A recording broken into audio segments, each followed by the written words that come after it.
Okay guys, lama tak jumpa. Saya Ayub daripada JB All The World. So hari ini di depan saya ada dua kereta saya nak recommend untuk korang. Okay, so untuk first kali Mitsubishi Xpander.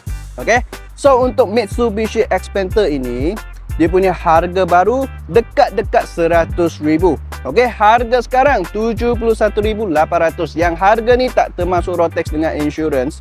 Okay, bulanan dia dalam RM940. Yang ini boleh cubakan dengan full on.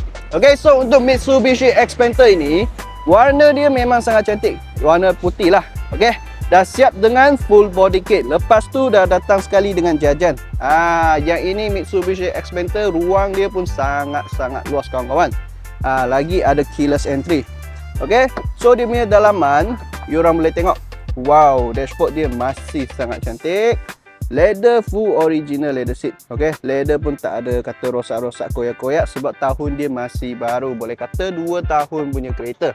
Okay, so ruangan passenger seat dia boleh muat 5 orang lah belakang. Sebab sini ada ruang lagi. Boleh muat 2 orang dewasa. So total kereta ni 7 seater. Okay, so untuk Pearl 2 Alza ini dia punya harga murah sikit. Harga baru dekat-dekat 75,000. Okey, sekarang kami hanya nak jual 66,800. Yang ini harga sama juga, tak termasuk road tax dengan insurance. Okey, monthly dia murah sikit dalam RM780. Tapi yang ni korang kena ready down payment dalam 10% lah. Okey, so untuk Pearl 2 Alza ini cuba korang tengok. Wow, dalaman dia design memang sangat-sangat moden. Steering multi-function steering Okay, kerusi dia ni semi leather seat. Tepi sini leather, tengah-tengah fabric. Okay, so dia punya dalaman actually lebih kurang macam Toyota Vios ataupun Pearl 2 Ativa. Okay, so passenger seat dia, you orang boleh tengok. Ruang dia sangat luas. Saya buka pintu dulu. Okay, so untuk passenger seat dia, tengok. Memang boleh muat 3 orang dewasa yang saiz besar.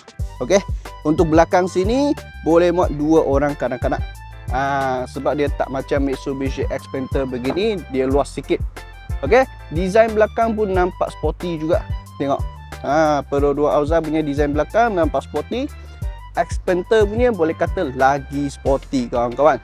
Okey, so kawan-kawan, mana satu MPV yorang lagi minat, Xpander ataupun Pearl 2 Alza? Sila komen dekat bawah ataupun PM saya terus. Itu saja kawan-kawan, kita jumpa next review.